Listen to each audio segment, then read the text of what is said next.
Bien, muy buenas tardes. El día de hoy es nuestra tercera y última jornada de este curso de actualización de normativa en materia de compras públicas. Recuerden que la modalidad asincrónica termina el 7 de noviembre para que puedan rendir su prueba. Obviamente, si necesitan más espacio de tiempo, no hay ningún inconveniente, es cosa de pedirle a la señora Alejandra Requena y se dan las situaciones. Don Yulano, don José Yulano, todo es todo para ustedes el curso. Dele nomás. Es verde. Muchísimas gracias, don Oscar. Bueno, buenas tardes a todos. Espero que se encuentren bien. Como bien dijo don Oscar, nuestra tercera y última jornada del curso sincrónico, eh, para que empecemos a ver los módulos pendientes que tenemos y también, sobre todo, resolver las dudas que les puedan haber quedado. Así que ahí me encuentro compartiendo pantalla.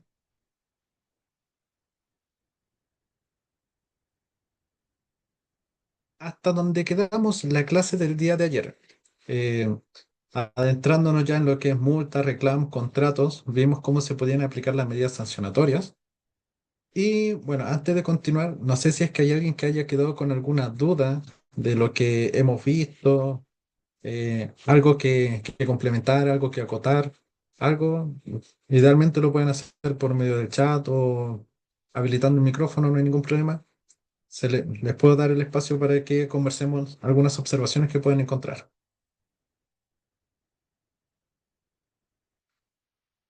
Y si es que no hay duda, bueno, podemos continuar. Ya viéndonos en un poco en la parte más práctica, para ver cómo se pueden aplicar ciertas multas, ya sea por incumplimiento de plazos, por los estándares, por la calidad de los productos, etcétera, cualquier incumplimiento que nosotros podemos evidenciar. Y aquí hay uno que espero sea lo más claro posible para que ustedes lo puedan ver, es que por incumplimiento de plazos, si un proveedor no cumple con los plazos que se establecen en el contrato, ya sea para entregar el bien o servicio, la entidad contratante, es decir, nosotros que somos, entre comillas, la entidad contratante, podemos imponer alguna multa, dependiendo a lo que se haya estipulado previamente en el contrato. Por eso es sumamente que el contrato vaya lo más detallado posible y decir, perfecto, si es que se atrasa X cantidad de días, se cursa tal infracción por X día.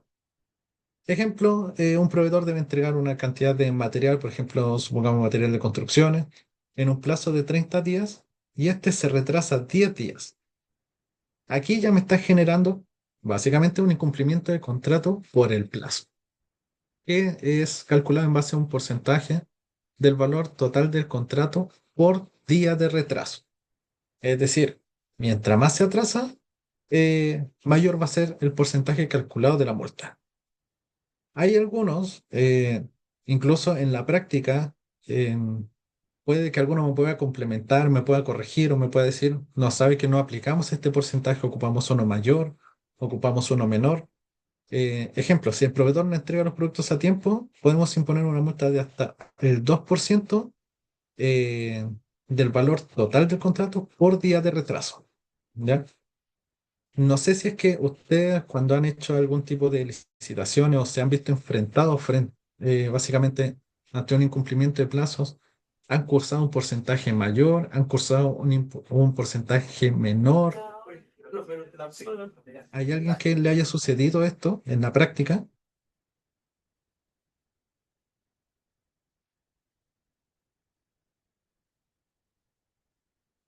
¿Hay alguien?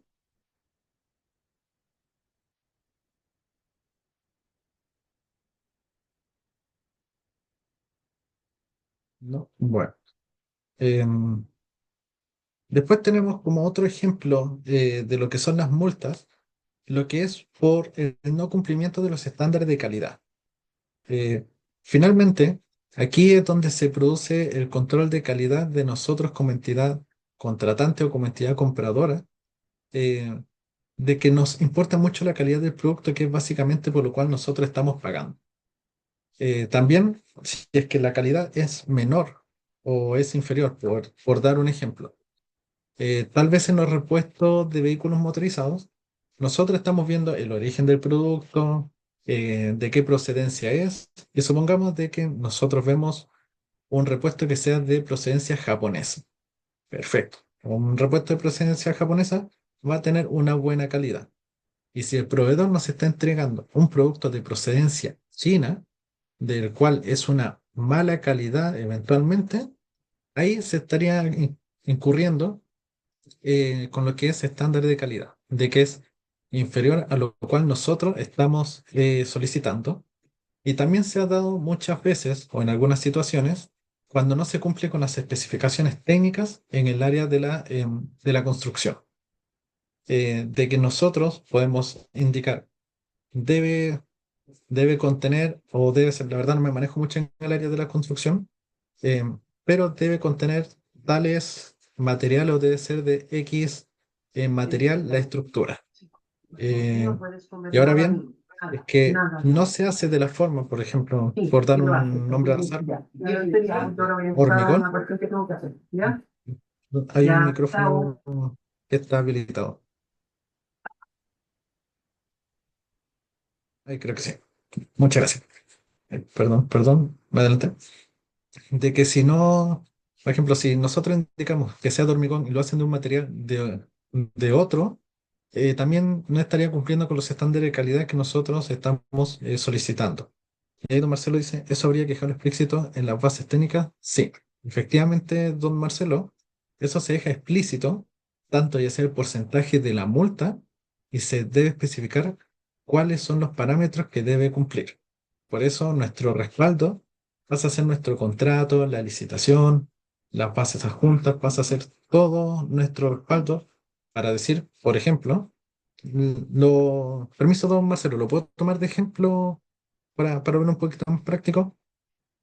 Si es que don Marcelo es la entidad pública, por ejemplo, Servicio de Registro Civil e Identificación, yo soy una empresa anexa. Eh, si don Marcelo me dice, esto tiene que ser de cemento, perfecto, en el contrato yo leo que es de cemento y por dar otro material, y yo lo hago, por ejemplo, de pasta muro, yo no estaría cumpliendo con los estándares de calidad, lo cual me pueden generar una multa aproximadamente de hasta un 5%, igualmente del valor de contrato, por cada incumplimiento de las especificaciones de la calidad. ¿Ya? Es decir, mayor incumplimiento, mayores faltas, va a ser mayormente la multa, principalmente. También tenemos lo que son algunos ejemplos o reclamos cuando eh, está, por ejemplo, cuando hay reclamos por falta de transparencia en un proceso de licitación. Aquí los proveedores se encuentran en todo su derecho, facultad o potestad de poder indicar o poder hacer presente de que el proceso de licitación no se ha llevado a cabo de una manera transparente o que se vulneró ciertamente sus derechos, y esto puede presentar un reclamo en la misma dirección de Chile Compra o incluso ante el tribunal competente. Y aquí es donde eventualmente ya nos generaría un retraso en todo el proceso de la licitación o de adquisición. Don Nicolás, ¿cómo sería posible cobrar una multa si los requisitos no están detallados? Por ejemplo, en los requisitos está, debe cumplir con A, B, C y solo no cumplió con C. Bueno, en, en en ese caso, don Nicolás, cuando cumple, por ejemplo, 2 puntos de 3, ahí es donde debe ir específicamente o se debe indicar de que no cumplió con esto, e incluso antes de llegar a lo que es la multa o llegar al proceso final de reclamación para cursar la infracción finalmente, ver si es que puede ser resuelto. Eh, y si solo no cumplió en uno, ya, ¿cómo? Si es solucionable eventualmente, perfecto. El proveedor va a ser quien deba solucionarlo, principalmente bajo su costo, deba solucionarlo bajo solamente o sea, perdón, netamente bajo su costo, sin cobrarnos más dinero, en nuestro caso, porque nosotros eh, somos quien especificamos en primera instancia la estructura del contrato o los parámetros que debe cumplir. En ese caso, se puede cobrar la multa Sí, sí, ya nos ponemos un poco más estricto en este caso, don Nicolás. Si decimos, me cumplió 2 puntos de 3, ya, ¿podemos cursar en fracción? Sí, eventualmente se puede. Por incumplimiento de contrato, incumplió en el punto C, por ejemplo, en el que se le detalló a tal punto indicado en el contrato, etcétera. ¿Se puede? Se puede, por si acaso, don Nicolás. Espero haberle orientado un poquito más ahí en su pregunta. No hay de qué, don Nicolás. También tenemos otro tipo de reclamos cuando es por ofertas inadmisibles o se excluyen indebidamente. ¿Y a qué nos referimos en esto? De que si una oferta ya fue excluida, perdón, de un proceso de licitación y el proveedor considera que esta exclusión fue incorrecta, puede presentar un reclamo.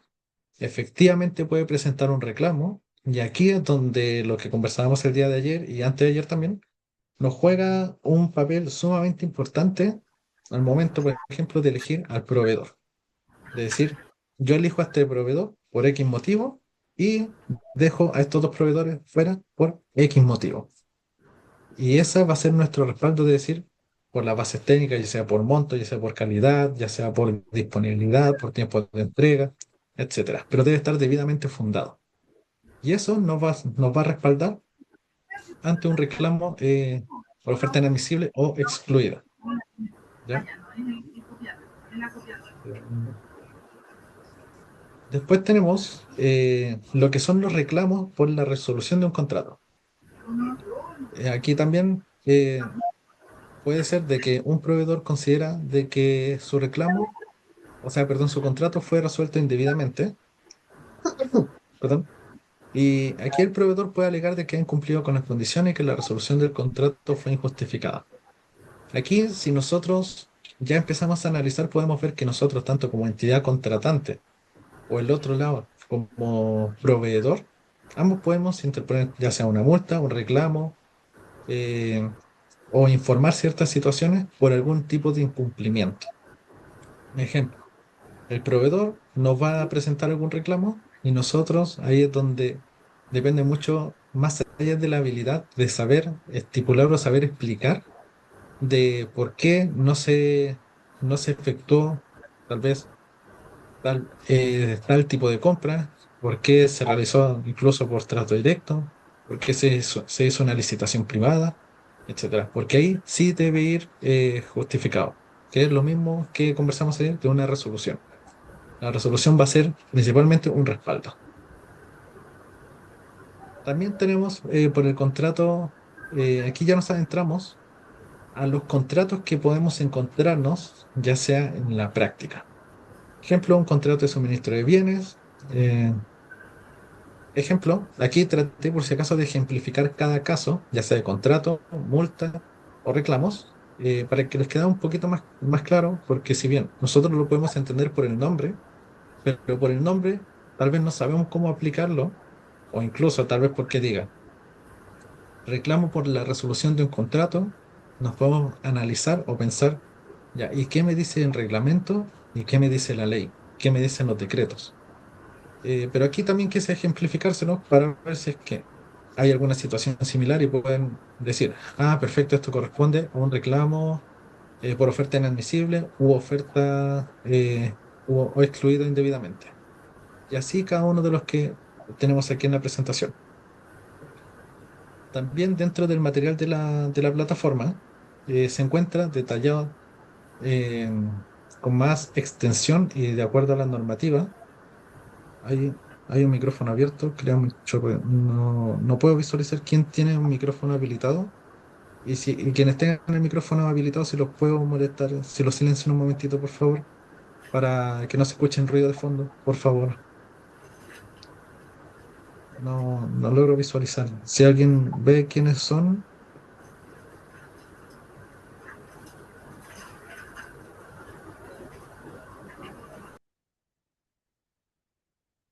ahí sí. Ahora sí espero que se pueda escuchar mucho mejor.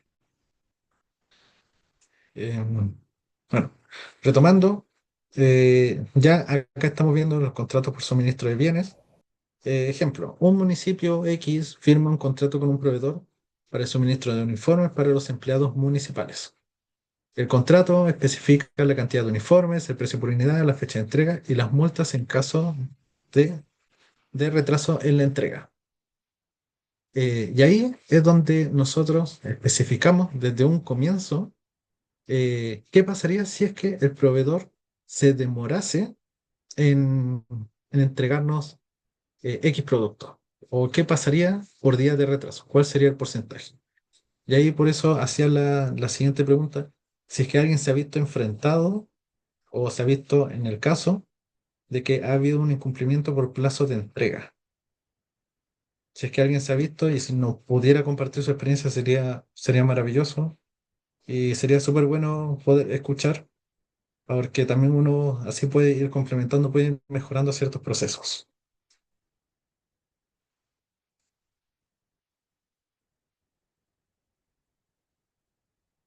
Y si no hay nadie, podemos continuar. También tenemos los que son los contratos de ejecución de obra pública. Básicamente es que ya estamos incluyéndonos o metiéndonos, como bien su nombre lo dice, lo que es una obra, construcción ya sea de una carretera, hospital, dependencia, edificio, etcétera. Y aquí los contratos siempre definen los plazos de entrega, especificaciones técnicas, costos y penalidades por retraso o debidamente los incumplimientos. Perdón, se me fue la pestaña. Un segundito. Ahí sí, no lo podría ver. Ahí sí, perdón. Por ejemplo, aquí tenemos el Ministerio de Obras Públicas, el famoso MOP, que ahora en una de las actualizaciones que van a ver en el mes de diciembre, como lo vimos en un comienzo, empieza a tomar un rol sumamente importante y se empieza a incluir. Ahí lo vamos a ver también perfectamente. Se firma un contrato con una constructora para la construcción de una autopista, por ejemplo, y el contrato también incluye los plazos de entrega y las penalidades en caso de que se retrase la obra y sobre todo las condiciones de pago. ¿Ya? Hay algunos, también, no sé si es que alguien ha participado en alguna licitación por ejecución de obra pública, donde también cuando se retrasa la obra, que eventualmente ahí ya no es tanto como la entrega de, por ejemplo, mercadería, puede que sea semanas, puede que sea meses.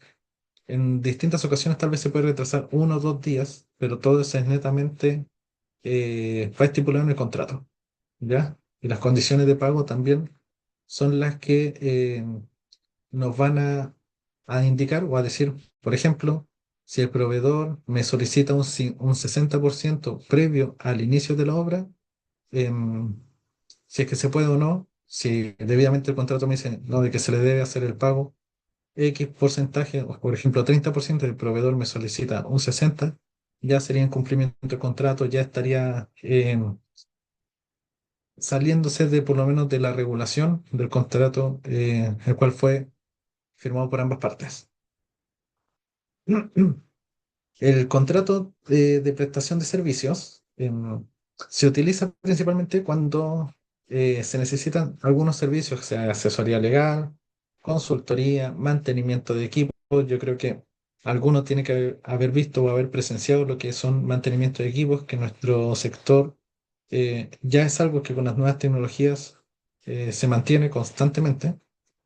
Y se define también las condiciones, principalmente plazos y tarifas.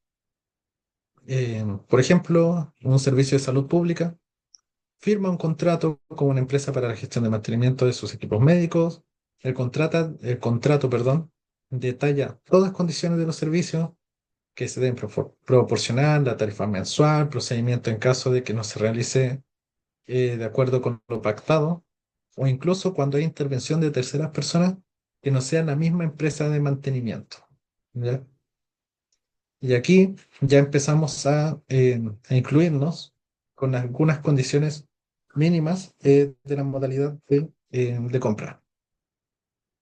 Ya han habido muchas actualizaciones y aquí es donde mi intención es presentarles lo más, no sé si lo más nuevo estará bien correcto decirlo, pero sí lo más actualizado, para que ustedes puedan entender si es que han habido algunas variaciones en base a lo que están trabajando ya hoy en día o si es que hay algunas cosas que desconocían incluso. Por ejemplo, algunos requisitos para ofertar y vender al Estado. eh, Cuando empezó toda la implementación de la ley, el reglamento, y se generó lo que les comentaba, el antes y el después de lo que son las compras públicas y el mercado público también, em, deben estar inscritos toda persona, sí, toda persona o empresa, básicamente porque se encuentran personas naturales y las personalidades jurídicas, deben estar en estado APIC en el registro de proveedores. Lo mismo que me preguntaron el día de ayer, si es que mal no recuerdo, fue antes de ayer, si es que el registro de proveedores era público o solamente se debía ingresar con alguna clave o contraseña. Efectivamente es de acceso público. Eh, Principalmente también se pueden inscribir personas extranjeras, pero no deben tener la inhabilidad para contratar con organismos del Estado. ¿Ya? Em, y esto es también netamente importante en el sentido de que eh, no voy a poder hacer trato, por ejemplo, trato directo, por decirlo así, con una empresa que no esté habilitada para contratar con los organismos del Estado. Ahí me genera un error o tal vez un conflicto gigante en el de que me puede echar todo el proceso abajo. Por eso uno siempre debe estar pendiente y debe estar constantemente revisando. Eh, Ahí sí. Los, ¿Qué necesito principalmente para ser proveedor del Estado? Los requisitos no son extensos o no son arduos en el sentido de decir, em, debo cumplir como antiguamente se hacía, con una hoja prácticamente llena de requisitos, llena de procedimientos, sino principalmente aquí ya son más resumidos. Principalmente tener iniciación de actividad en el Servicio de Impuestos Internos, estar inscrito y hábil en el registro de proveedores del Estado. Y ahí ya me vienen algunos puntos de los aspectos legales que me dicen condenas por los delitos concursales y tributarios, perdón, que no puedo tener condenas por delito de cohecho, financiamiento del terrorismo y lavado de activos, condenas por incumplimiento contractual, condenas por prácticas antisindicales, presentar antecedentes maliciosamente falsos, etcétera.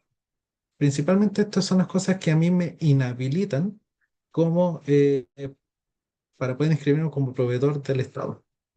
Si no tengo ninguna de ese tipo de condenas, perfecto. Y tengo iniciación en el Servicio de Impuestos Internos, perfecto. Yo estoy en condiciones de ser un proveedor del Estado. Ya acá tenemos el módulo 5 que pasa a ser lo que es la ley del lobby, de lo cual también está la ley subida para usted con algunos ejemplos y casos em, para que lo puedan llevar un poco más a la práctica. La finalidad de la ley es regular algunas interacciones entre funcionarios públicos y terceros, principalmente por los conflictos de interés. ¿Y qué busca todo esto, lo que es la ley del lobby? Porque tiene un objetivo sumamente importante. Al igual que los anteriores, promover la transparencia en cualquier proceso público para el buen uso de los recursos fiscales, el tema de probidad, para evitar conflictos de intereses, eh, para principalmente para esos puntos, eh, y también cumplir básicamente con la legalidad, con la integridad y sí, básicamente eso, con lo que es una breve introducción a la ley del lobby, si bien en la ley 20.730, eh, que me empieza a regular algunas cosas porque tal vez muchos me pueden corregir los que llevan más tiempo. Tal vez hace algunos años no se veía tanta transparencia, se ponían en duda muchas cosas, se podían incluso cuestionar algunos procesos o licitaciones o compras o procesos. Yo creo que antiguamente era distinto como es hoy en día, que ya se encuentra un poco más regulado, tal vez no 100% regulado, pero sí una gran parte.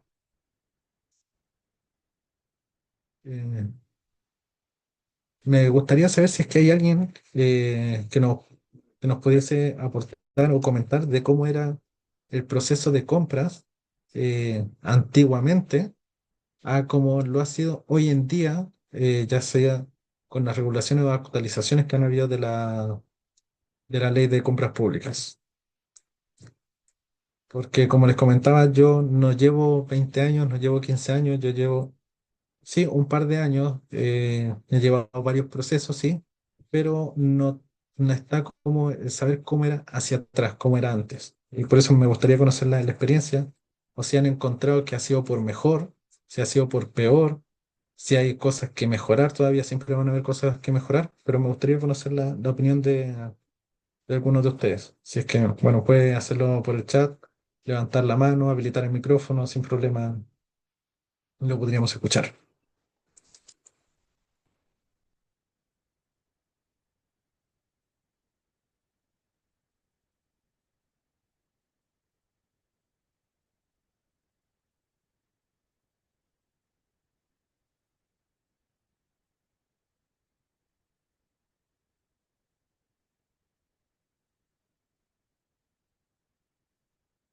¿No? Entonces, continuamos entonces. Eh, Así. Algunos de los marcos normativos de lo que respecta a la ley del lobby es cubrir una estructura general de la ley y también especificar quiénes son los que se encuentran regulados ante esta ley, valga la redundancia.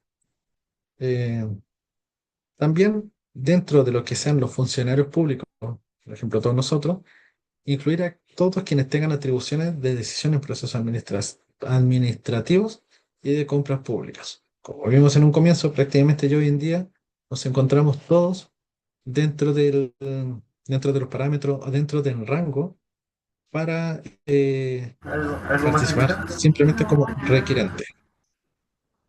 Ya sea como requerente, ya sea como encargado del proceso de compra, ya sea como auxiliar, ya sea como asesor jurídico, etcétera, en cualquier punto que nosotros nos encontremos, incluso como jefatura. También se regula y se especifica también quiénes son los terceros interesados. Básicamente hace referencia a toda persona o entidad privada que busca a través de cualquier decisión o de cualquier oportunidad principalmente, influir en alguna decisión a través del lobby. Pueden ser empresas, consultoras, organizaciones de la sociedad civil, sea las mismas personas naturales que se encuentren como proveedores del Estado, etcétera. Todo eso pasa a ser como un tercer o un tercero interesado. Las principales disposiciones, y aquí pasamos a los tipos de lobby, que eventualmente muchos ya los puedan conocer, puedan saber de qué se trata, puedan saber qué conlleva, pero les voy a pedir que tal vez lo recuerden, lo que es el lobby directo y el lobby indirecto. ¿Ya? ¿Hay alguien que principalmente se sepa la diferencia entre el lobby directo e indirecto, más allá de que su nombre principalmente lo pueda decir?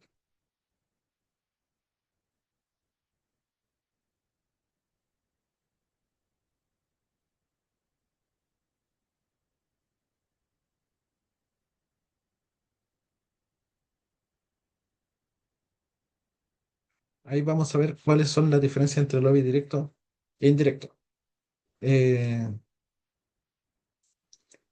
la ley ya hoy en día, en base a sus actualizaciones, más allá de que sea un registro voluntario, ya pasa a ser una obligación de un registro, ya sea para cualquier funcionario público como para cualquier lobista, bien digo, de las reuniones y comunicaciones que buscan influir en alguna decisión administrativa.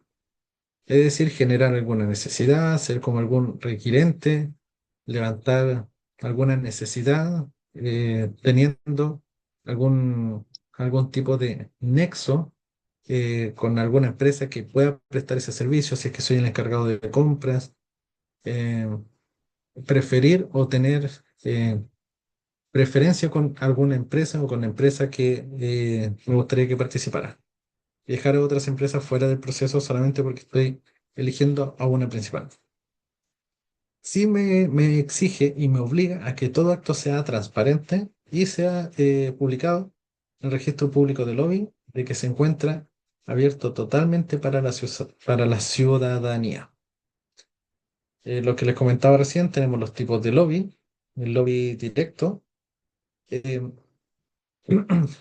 hace referencia a las reuniones o comunicaciones cara a cara entre el funcionario público y el lobby. Y el lobby indirecto es netamente por otro medio, correo electrónico, carta, llamada, participación de eventos públicos que se puede dar, ejemplo, seminario, webinar, conferencia, donde, ¿qué busca principalmente? Influir indirectamente en las decisiones. Por ejemplo, si yo les preguntara, ¿cuál es la diferencia entre lobby directo e indirecto? ¿Cuál sería la diferencia para ustedes?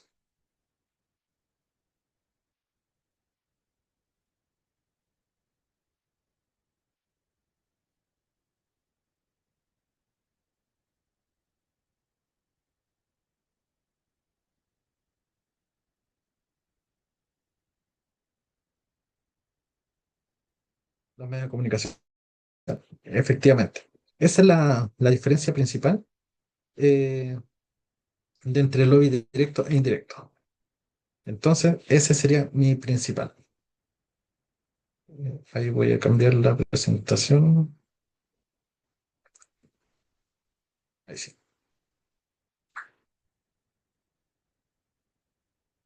me pasé. Ahí sí. Después también tenemos principalmente lo que son los registros de las reuniones. Eh, los registros de las reuniones, básicamente, se debe registrar, como bien dice su nombre, la reunión o comunicación que se tenga con los lobistas. Más que todo para respaldo de todos nosotros, incluyendo lo que es la fecha, el tema que se trató y quiénes son los participantes que hubieron. También de igual forma debe ser accesible al público. ¿Para qué?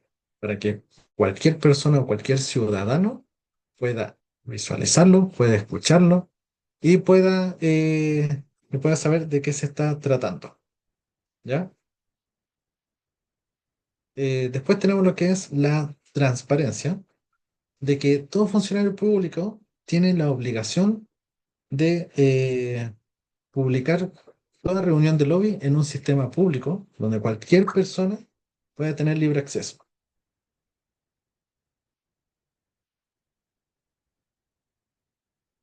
Después tenemos lo que es responsabilidad y ética.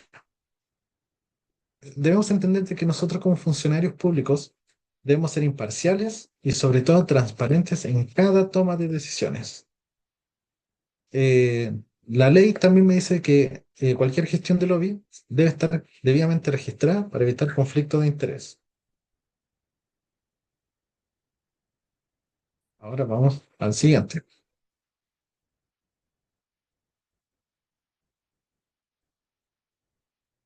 Pero los, lo que son los lobistas o terceros también van a tener ciertas obligaciones bajo principalmente el órgano o la normativa reguladora eh, referente a la ley del lobby. ¿Para qué? Para que ellos también puedan asegurarse, nosotros como funcionarios públicos nos aseguramos que seamos imparciales y transparentes, y de que también el lobista o la tercera parte interesada también haya sido todo por medio legal y por medio y de forma transparente. Los registros de actividades es un punto sumamente importante, donde se deben registrar las actividades de lobby, especificando a qué funcionario público ha sido contactado, qué tema se discutió y cuál es el objetivo de la gestión. Básicamente, lo mismo que vimos en la diapositiva anterior. Los, los informes periódicos, los lobistas, ¿qué deben hacer? Deben presentar algunos informes periódicos sobre todas sus actividades ante la Contraloría General de la República. Por ejemplo, si se me perdió el mouse. Sí. Por ejemplo, si yo les hiciera la pregunta, eh, ¿Ante qué entidad los lobistas deben presentar sus informes periódicos? La respuesta sería ante la Contraloría General de la República. ¿Ya? Ahora bien, eh, es- hay algunas prácticas que se pueden permitir y hay otras que debidamente están prohibidas. Eh, Vamos a tener principalmente las acciones éticas y las acciones legales, que son las que nos van a jugar un rol sumamente importante eh, para evitar caer en algunos errores comunes que puedan suceder y también saber qué prácticas sí van a estar permitidas. Por ejemplo, ¿qué prácticas estarían permitidas? Toda reunión y comunicación entre lobistas y funcionarios públicos, siempre que sean registrados y no busquen ejercer una influencia indebida, de que no se esté haciendo algo más allá de la intención de la comunicación y de que esté registrado. Básicamente, como un lobby legítimo, o a qué se le hace referencia, tal vez algunos ya han escuchado este concepto de lobby legítimo, y para quienes no lo han escuchado, principalmente es aquel que promueve el interés público sin presionar indebidamente a los funcionarios. Es decir, sin estar encima del funcionario público diciéndole, oiga, pero hágalo, pero hágalo. Enviarle mensajes, llamarlo, eh, ir a visitar al funcionario principalmente. Y hay algunas prácticas prohibidas, tal vez también es sabida por muchos, de que es el soborno o el uso de influencias indebidas. ¿Para qué? Para obtener ventajas en decisiones administrativas. Ocultar reuniones de lobby o no declaración de interés puede acarrear algunas sanciones tanto para el lobista como para el funcionario público. Eh, para nosotros como funcionarios públicos, ¿cuál es la mayor sanción que podemos tener?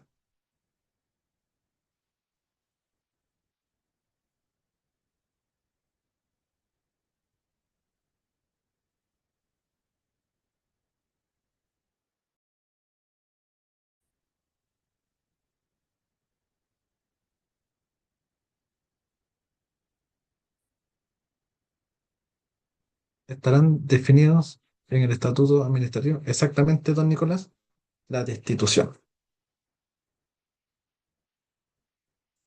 Las medidas administrativas, exactamente. ¿Qué es lo peor para nosotros como funcionarios públicos? Y siempre nos podemos hacer la misma pregunta. Eh, el estatuto administrativo básicamente es la desvinculación con alguna sanción o que básicamente hablándolo en términos más simples, que nos vayamos con los papeles manchados. ¿Por qué? Nosotros como funcionarios públicos, si a nosotros nos destituyen o le colocan fin a nuestro contrato o nos desvinculan, nosotros queremos ir a otro organismo público a trabajar, si nuestra hoja de vida o nuestros papeles se encuentran prácticamente con alguna sanción o en base a lo que nos indica el estatuto administrativo, eh, de que incurrió en tal falta, tuvo tal sanción, etcétera, y debido a eso ya no se encuentra trabajando en X ministerio, eh, eso sería lo peor. Y ahí viene la pregunta, ¿podemos trabajar en el sector privado? Sí, básicamente aún podemos trabajar en el sector privado, pero en lo que es el sector público, ya quedamos, se me olvidó la palabra que estamos viendo recién, quedamos con una inhabilidad para trabajar en el sector público. Esa es como de las peores cosas que nos podrían suceder, más allá de tener penas recluidas, o sea, penas de cárcel, multas, etcétera. También algunas sanciones eh, o infracciones que nosotros podemos encontrarnos que se encuentran debidamente en la ley del lobby. Y si es que mal no recuerdo, también les subí un cuadrito con algunas sanciones que pueden ver o ejemplos prácticos. Por ejemplo, para los funcionarios los lobistas que no registren sus reuniones o que participen en actos ilegales de lobby. También puede ser la suspensión de actividades de lobby para los actores que violen las disposiciones, investigación y posibles procesos judiciales si se detecta que un funcionario público ha sido influenciado de manera indebida por un lobista.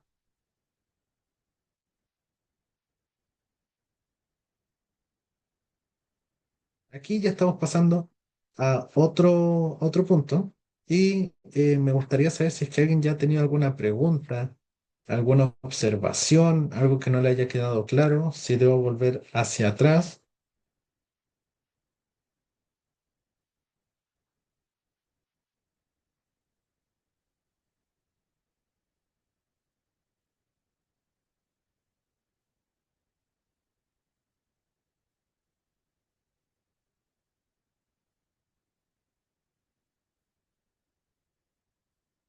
¿Ha quedado claro o alguien sigue con alguna duda o algo que deba volver un poquito hacia atrás?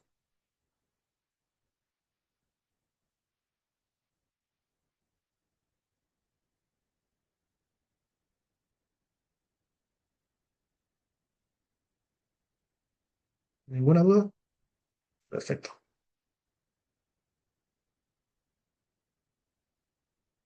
¿Todo bien? Perfecto.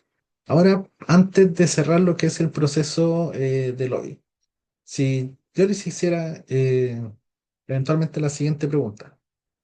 Eh, de acuerdo a lo que nosotros hemos visto ahora en el módulo, ¿quiénes deben registrar sus actividades de lobby? Se los voy a escribir acá. Según, según la ley del lobby, ¿quiénes deben registrar sus actividades de lobby? Ahí está. Si yo les hiciera esa pregunta, eh, perfecto, las autoridades principalmente. ¿Quién más? ¿Quién más podría comentarnos quiénes deben registrar sus actividades de lobby? Lo que hemos visto hasta el momento.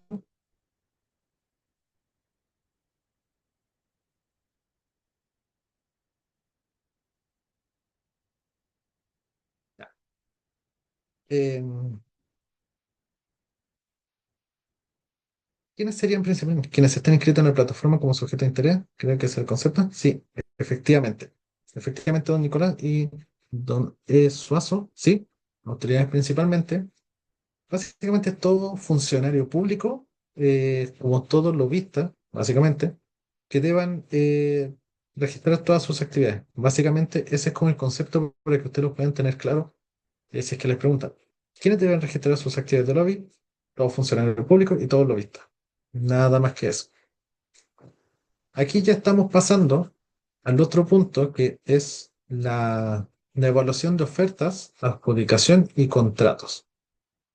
Em, Principalmente empezamos a ver algunos puntos de lo que es el diseño del proceso, de que se elabora el documento de compra, donde se empiezan a definir algunas bases de licitación, los criterios de evaluación y cuáles van a ser las condiciones contractuales.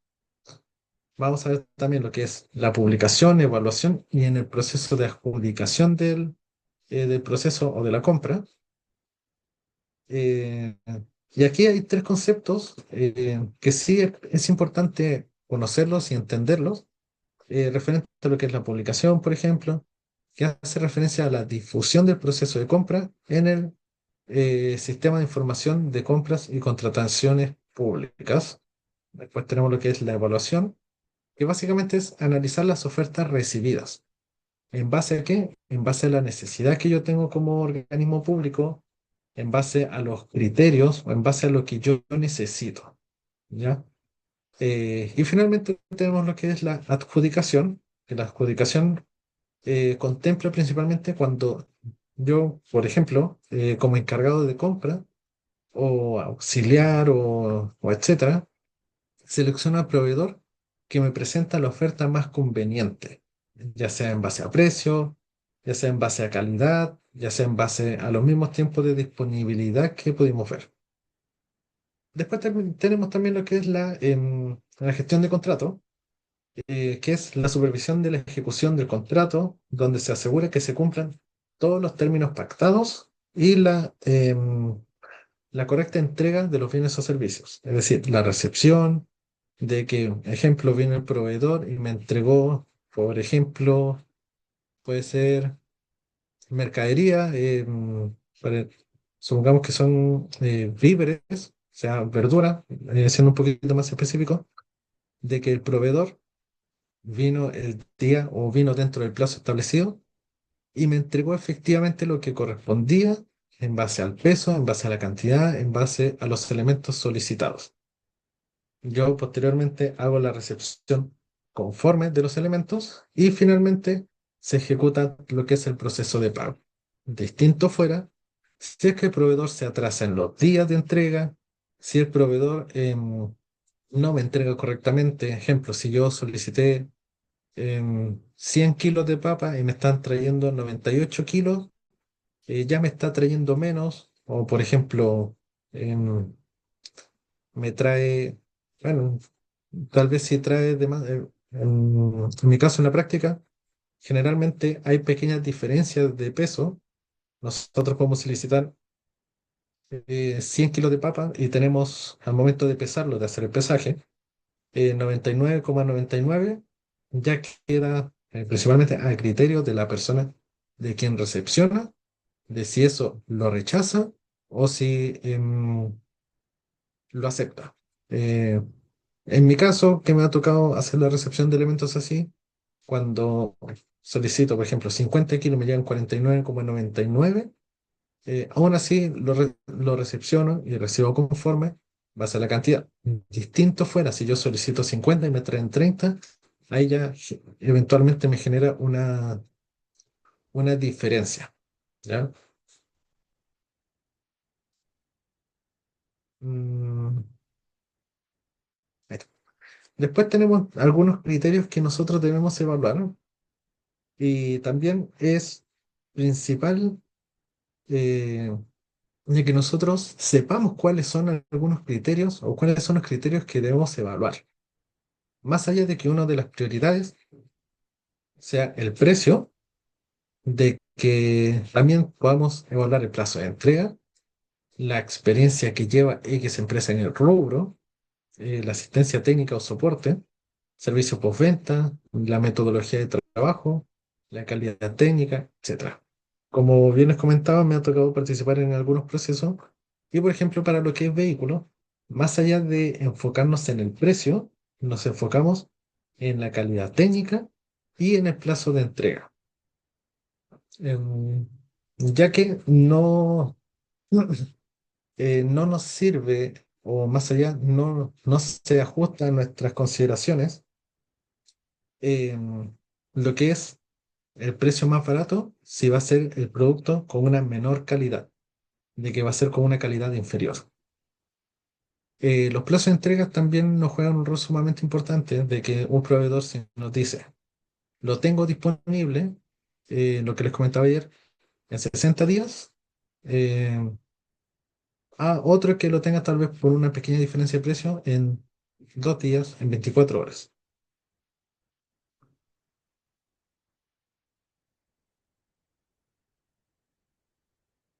También otro aspecto a considerar, eh, bueno, en el sentido de cuando participé en el año 2021, 22, principalmente nos enfocamos, bueno, yo ahí recién me encontraba aprendiendo y vieron lo que es asistencia técnica o soporte en el servicio del área informática, ¿ya? Si bien los precios ahí también pasan como a un segundo plano, importa mucho la asistencia técnica o el soporte que puedan tener. En el sentido de que si nosotros tenemos alguna falla o, ejemplo, la unidad que vaya a ser la usuaria de este servicio y presenta alguna falla, saber si contamos con soporte en las 24 horas del día, soporte en algún periodo, eh, en algunos rangos del día, por ejemplo, de 8 a 18 horas, de 8 a 20 horas, etcétera, y saber finalmente si es que va a haber soporte y o si es que no lo hay, o en algunos casos se entrega, por ejemplo, la licencia o se entregan los productos y no tiene soporte, no tiene, no tiene un respaldo, no tiene quien básicamente lo pueda ayudar en caso de algún caso similar.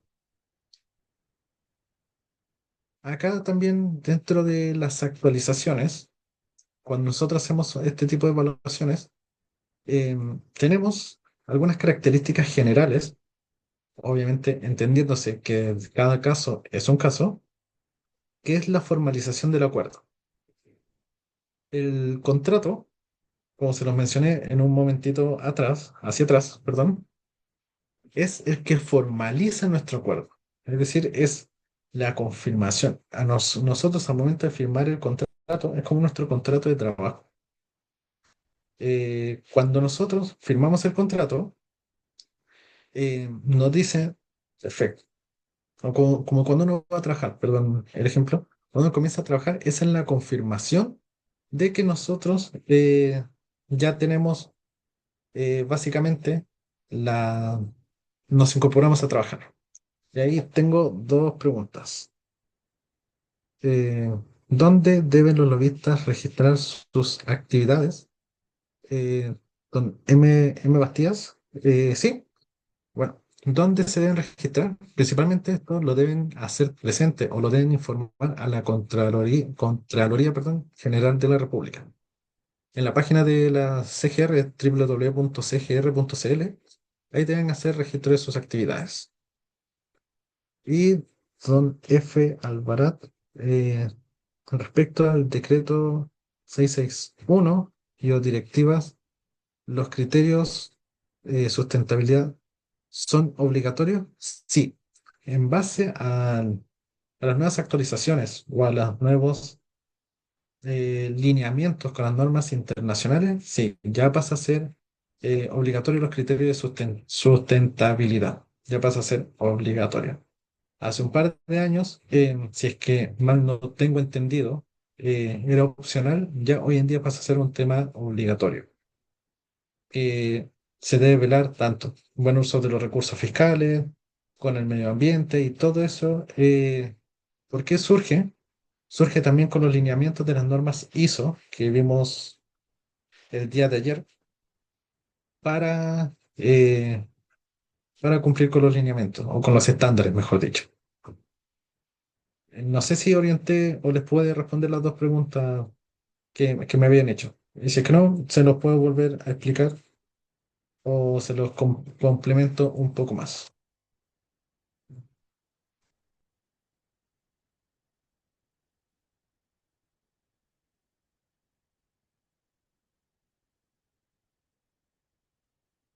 Perfecto. Espero haber respondido las preguntas. También, eh, cuando nosotros nos formalizamos o cuando realizamos la firma del contrato, quiere decir de que ambas partes se están obligando a cumplir, valga la redundancia, perdón, sus obligaciones. Si bien nosotros vamos a tener algunos derechos, tanto como entidad contratante y el proveedor como va a tener sus derechos propiamente tal, eh, estamos generando un compromiso de los dos. También es obligarnos a X cosa que está definido en el contrato. En palabras simples, el proveedor se obliga a entregarnos dicho servicio o dicho bien en base a todo lo que dice el contrato y nosotros como entidad contratante nos obligamos a pagarle por el servicio o por el bien que nos van a facilitar o que nos van a hacer entrega. Esas son como unas obligaciones o tratando de llevarlo a un contexto mucho más simple. Hay algunos elementos claves del contrato de qué pasa a ser. Se debe describir o especificar los bienes, servicios u obras a ser entregados o ejecutados. Los plazos de ejecución también deben ir netamente o deben ir debidamente especificados cuánto tiempo o en cuál es el periodo de tiempo que me deben hacer entrega de la obra, por ejemplo, el precio, el monto total, eh, el, el monto total al cual yo voy a hacer el pago o lo que me va a cobrar el proveedor, las condiciones de entrega. Aquí también me gustaría detenerme un poquito para ver cuáles van a ser las condiciones de entrega. Y ahí yo creo que al regreso del break que vamos a hacer en unos 3 minutitos, para ver cuáles son las ventajas, qué cosas puedo conversar con el proveedor, etcétera. ¿Ya? Y hasta por acá. ¿Alguien va teniendo alguna duda o algo que quiera aclarar o algo que le gustaría comentarnos o algo que quisieran aportar? Aquí todo aporte va a ser bienvenido.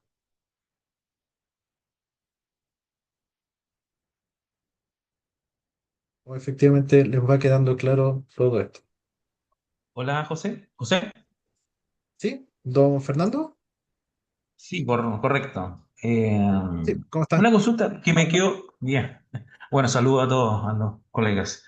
Es respecto a a lo que se dijo ayer respecto al trato directo del artículo 71.1.2 cuando no hay, cuando, digamos, después de una licitación se declara desierto o las ofertas son declaradas inadmisibles. Entendí de lo que se dijo de que hay dos opciones de yo poder hacer un trato directo o una licitación privada, Ujú. porque leyendo el artículo 73 del mismo decreto me parece que es copulativo, es decir, después de una licitación debería ser sí o sí una licitación privada. Y en caso de también quedar en las mismas condiciones, ahí debería ser un trato directo, por lo que yo entiendo. Por eso, a ver si me lo puedes aclarar.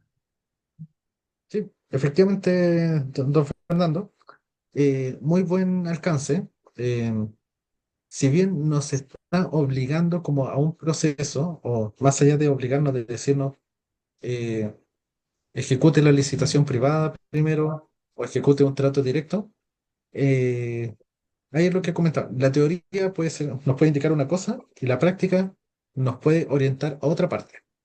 Sin salirnos, perdón, del contexto legal, ahí yo puedo evaluar si la licitación privada me va a conllevar mucho tiempo o me va a demorar el proceso, puedo eventualmente en base a una resolución eh, saltarme directo al trato directo, de ser el caso.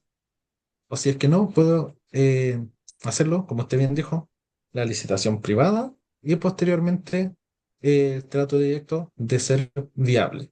En caso contrario, me mantengo con la licitación privada y el trato directo sería como mi siguiente escalón al proceso. Es ahí donde debo evaluar cuál caso o cuál situación es la que más se ajusta a nosotros, o la más, sí, la que más se Mm. ajusta o la más conveniente para nosotros. Pero sí, efectivamente, ahí viene, cada artículo nos va complementando y nos va haciendo como una pequeña escalera. Si es que no me funciona esto, por ejemplo, licitación privada, mi siguiente escalón, ¿cuál va a ser? O mi siguiente opción, ah, ya, va a ser trato directo. Perfecto, lo puedo hacer. Pero, no sé, igual que la duda, porque el artículo 73 que menciona indica, señala que es copulativo, es decir, el trato directo sí o sí se puede realizar una vez realizadas las dos instancias anteriores. No es así como opcional, me parece. Y bueno, en la práctica, en nuestro caso, ahí nuevamente desconozco cómo será en el proceso de usted. A nosotros sí se nos da, no sé si la opción, pero sí se nos entrega la potestad, en base a la misma resolución, para omitir, más allá de omitir, de irnos directo al, valga la redundancia, al trato directo. Internamente por las disposiciones está avalado. Tendría que ir a mi oficina y ver si es que tengo el documento. Se lo podría proyectar o podría enviar una foto y si es que no, lo podría complementar en el módulo para que pueda visualizar efectivamente que se hace referencia a los artículos y se hace referencia a un sinfín de normas. Que sí, internamente, Ejército nos entrega dicha potestad o dicha facultad. Esa era la palabra.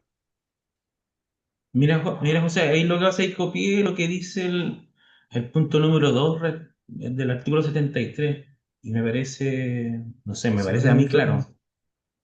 si habiendo posteriormente realizado un llamado a licitación privada de conformidad a la ley de compras y su reglamento, en esta no se hubieran presentado interesados, o todas las ofertas se hubieran declarado inadmisibles.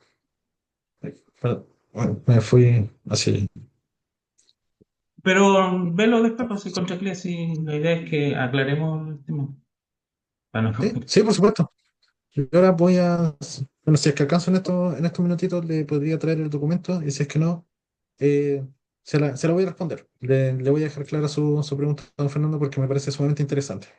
También para no Oye, lo otro incurrirlo que en te confusión. quería decir es que, ¿te acuerdas el tema que te había planteado respecto a la prórroga? Bueno, subí, entré a la... ¿Dónde están esos ejemplos que tú dijiste que he subido? Pero no los encontré en realidad. Le voy a ver el nombre ahora a la vuelta del break o ya cuando estemos finalizando para decirle cuál es el nombre del archivo, para que Muy lo bien. tenga claro. Y así lo pueden acceder directamente. Así que, bueno, eso me parece interesante, don Fernando, el tema que me plantea. Así que, bueno, ahora ya vamos a ir al break o al descanso para tomarnos un café, hacer una pausa. Así que, bueno, principalmente eso, nos veremos acá en 10 minutos más, don Oscar. Sí, perfecto. En 10 minutos más lo volvemos. Y al señor Suazo lo llamo enseguida a su teléfono, señor Suazo, por favor. Gracias.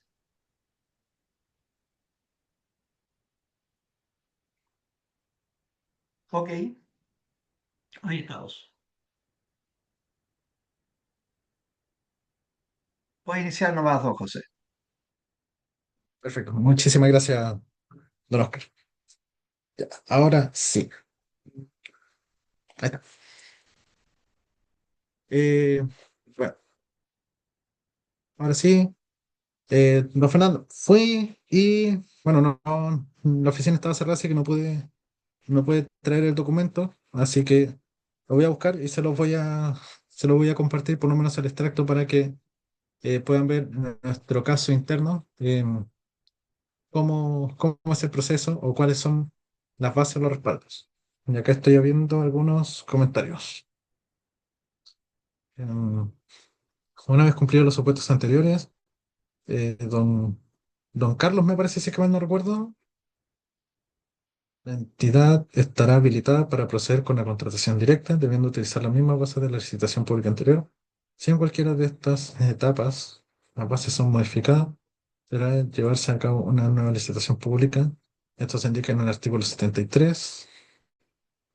Y eso sería muy bueno, ya que nosotros como registro civil tenemos varios inconvenientes con las auditorías internas que se pegan solo a la normativa y muchas veces no logran asimilar que una licitación privada en la práctica es igual que un trato directo, porque está dirigido a ciertos proveedores, solo que el trato directo permite adjudicación más rápida.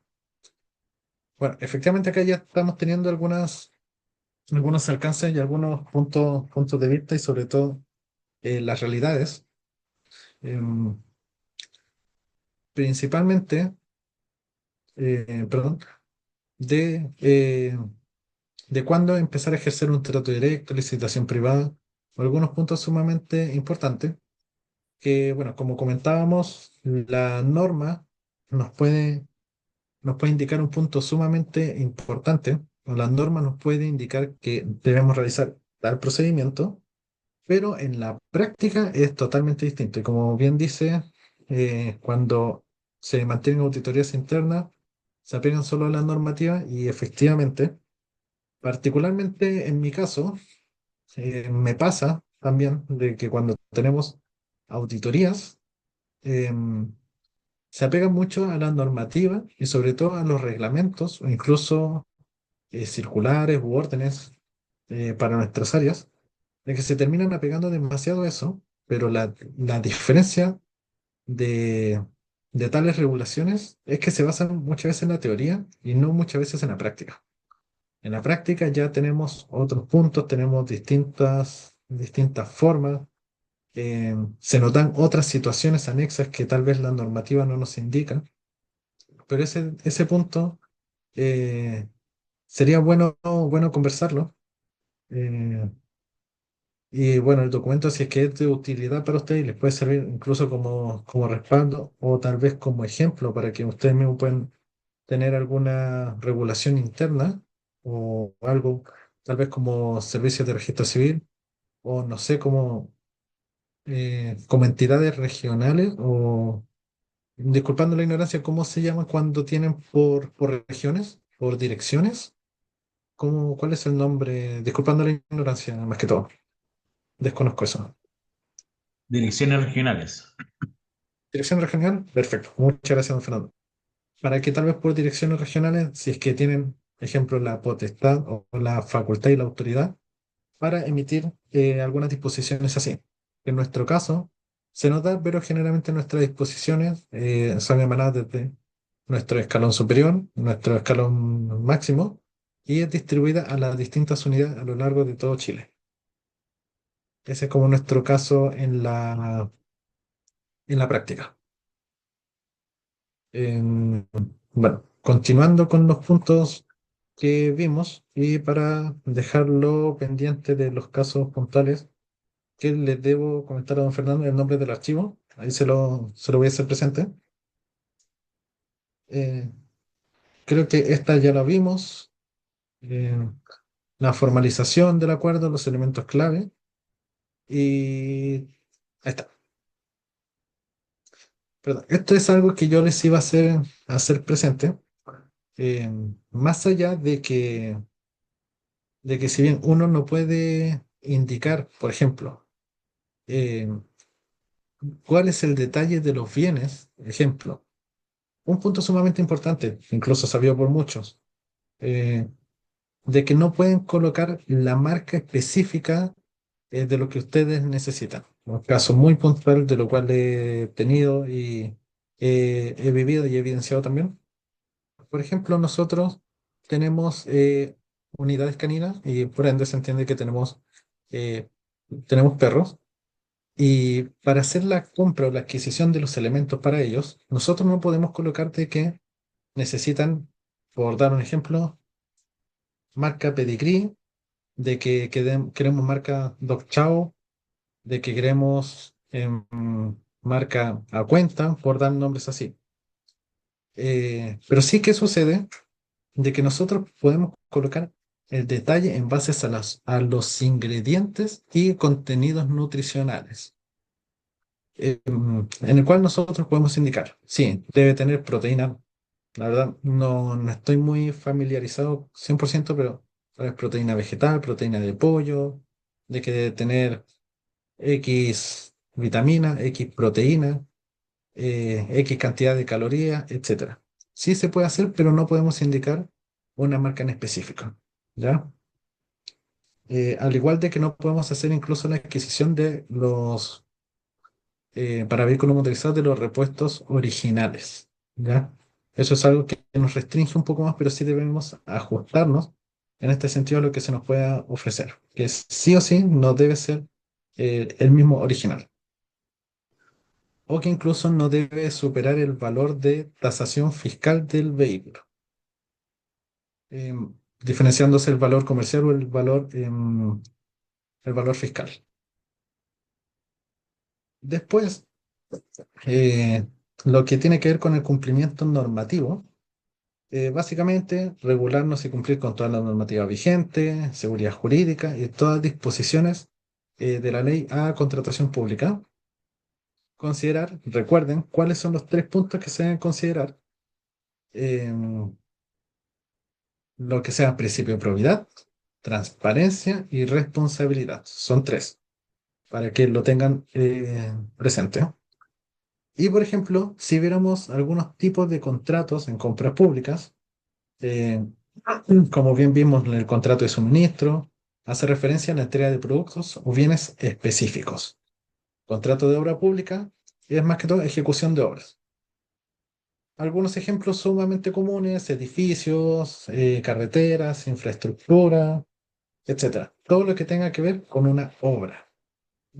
También tenemos los por mismos de prestación de servicio, como bien su nombre lo dice, proveer servicios, asesorías, mantenimiento, em, asesorías legales, consultorías contables o las mismas incluso auditorías que pueden darse en algunos casos. Después también en lo que tiene que ver, aquí hay un cuadro comparativo, eh, en el cual les quería mostrar más que todo en algunos aspectos cuál ha sido la diferencia, el antes y el después. Principalmente en la evaluación de ofertas, siempre se enfocaban en el precio y algunos aspectos técnicos sumamente básicos. Ya hoy en día podemos tener, se ponderan, ejemplo, o sea, se priorizan algunos factores que no son netamente los económicos. Sostenibilidad, impacto social, calidad, disponibilidad, plazo de entrega, etcétera, como los que vimos anteriormente en esta, que son los que están aquí, que son 3 6 7 servicio postventa, metodología de trabajo, la experiencia en el rubro. También cuando uno hace la licitación o cuando uno puede ejecutar las bases o indicarlas, de que en base a la experiencia en el rubro, se, se asignará un puntaje de X a quienes lleven de 0 a 5 años, ejemplo, quienes lleven de 5 a 10 años van a tener otro puntaje de 10 a 15 o otro de 15 hacia arriba y así sucesivamente. Eso también juega un rol sumamente importante porque la experiencia es la que nos va a decir, perfecto, este proveedor sabe realizarlo. También ahí podemos ver la ficha proveedor o la ficha comprador para analizar cuál va a ser o cómo ha respondido ante los servicios o ante los requerimientos. Si es que tiene reclamos, si es que tiene, etcétera, algún incumplimiento, eh, entre otros. También lo que comentábamos hace un momento atrás, ayer, incluso el día lunes también, lo que tiene que ver con lo que es la transparencia. Todo proceso de evaluación antiguamente, eh, no es que sea antiguo hacia muchos años atrás, solamente hasta antes de 2024, a eso me gustaría dejarlo claro, hacia atrás, eh, a veces no eran muy transparentes y se cuestionaban muchas cosas, pero la verdad no se tenía mucha información a la mano o no se tenía conocimiento. Hoy en día, por ley de transparencia, todo resultado de evaluación se tiene que publicar. Y ahí es donde hablamos de los plazos, de los días hábiles, de que debe estar 5 días en la plataforma, etcétera, en distintos casos. Eh, También tiene que ver con lo que es, creo que hay un micrófono prendido, me parece.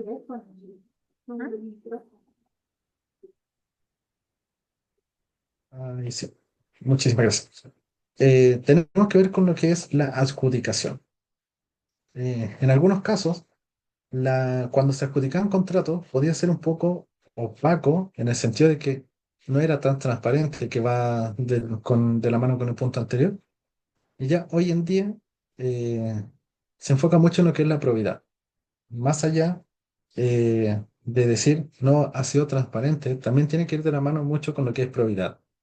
El buen uso de los recursos fiscales, entendamos de que si bien no es nuestro dinero propiamente tal que sale de nuestro bolsillo directamente, ejemplo de nuestro sueldo, pero sí hay que hablar por el buen uso de los recursos fiscales, porque así aseguramos efectivamente un buen proceso de compra, aseguramos un buen contrato, aseguramos una buena prestación de servicios por parte del proveedor y también vamos a saber de que estamos pagando lo justo por lo justo.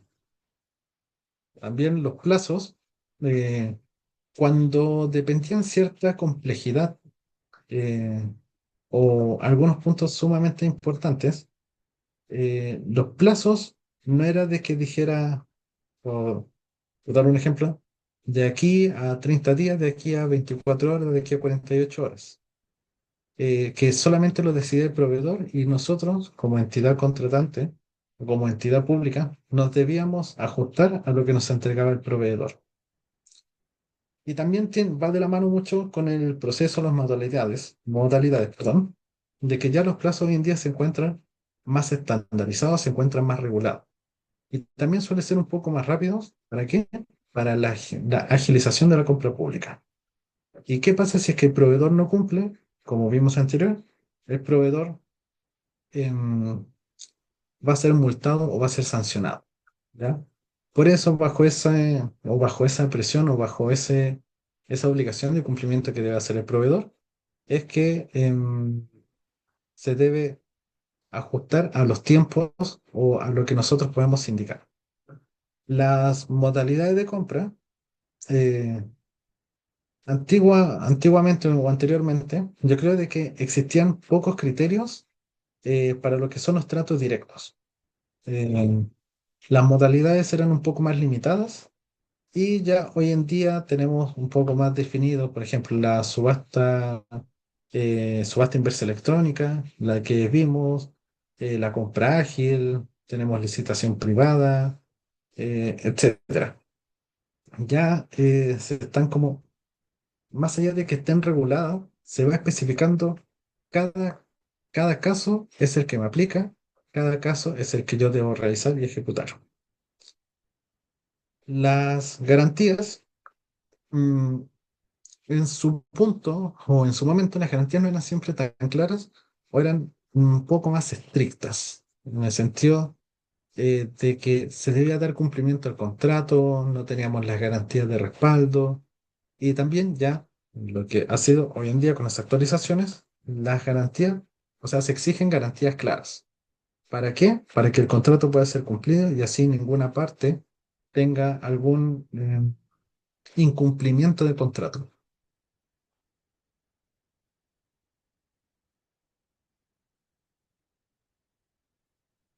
Perdón, no lo puedo cambiar. Sí. Y bueno, de los que llevan un poco más de tiempo, por ejemplo, creo que en su momento por el chat vi a alguien que ya llevaba 15 años, 20 años de experiencia o llevaba en esto de las compras públicas.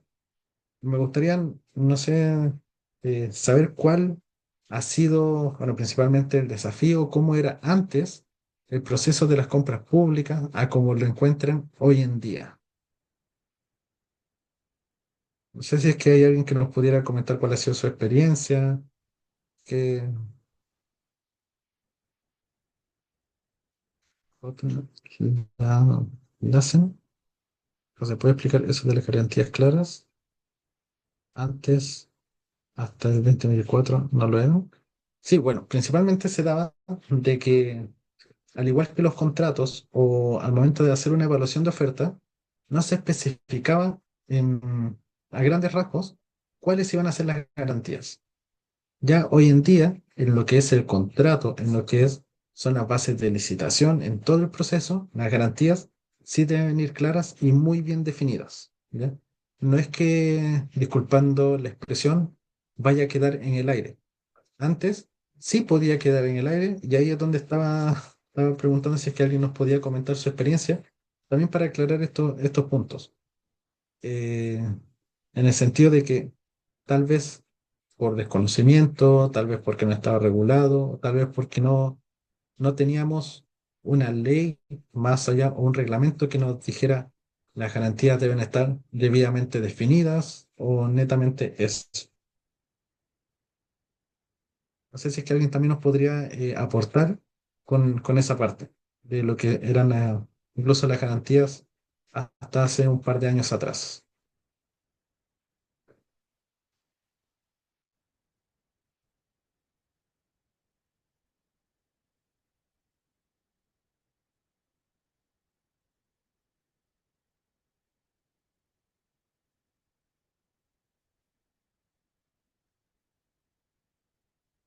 Entonces, si no, bueno, con el proceso de las garantías claras, como bien le mencionaba recién, antes quedaban muchas cosas en el limbo, no quedaban debidamente especificadas en el contrato. Bueno, imagino que hasta varios años atrás el contrato no era lo suficientemente claro y daba origen a algunas interpretaciones de que sea, por ejemplo, permiso, lo voy a tomar a usted mismo de ejemplo. eh, Usted podía interpretar una cosa del contrato, yo podía interpretar otra cosa también. Y ahí, ¿a qué nos generaba? Nos podría generar incluso un conflicto donde ambos podríamos hacer reclamaciones o especificar, es que el contrato dice esto, pero yo del otro punto de vista, es decir, el contrato me dice esto también. A eso hace referencia o la perspectiva de, del contrato de la licitación en general, a grandes rasgos.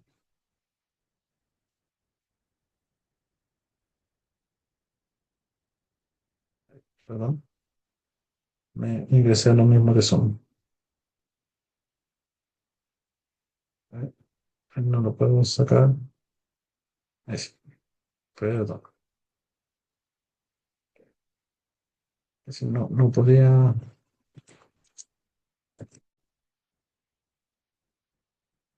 Las adjudicaciones. Ahí está.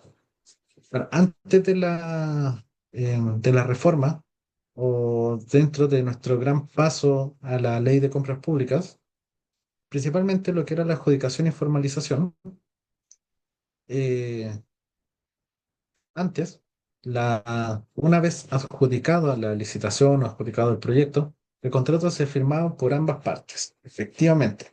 Pero incluso en algunos casos no se llevaban a cabo la revisión específica, la revisión detallada de todas condiciones y sobre todo los plazos que se establecían.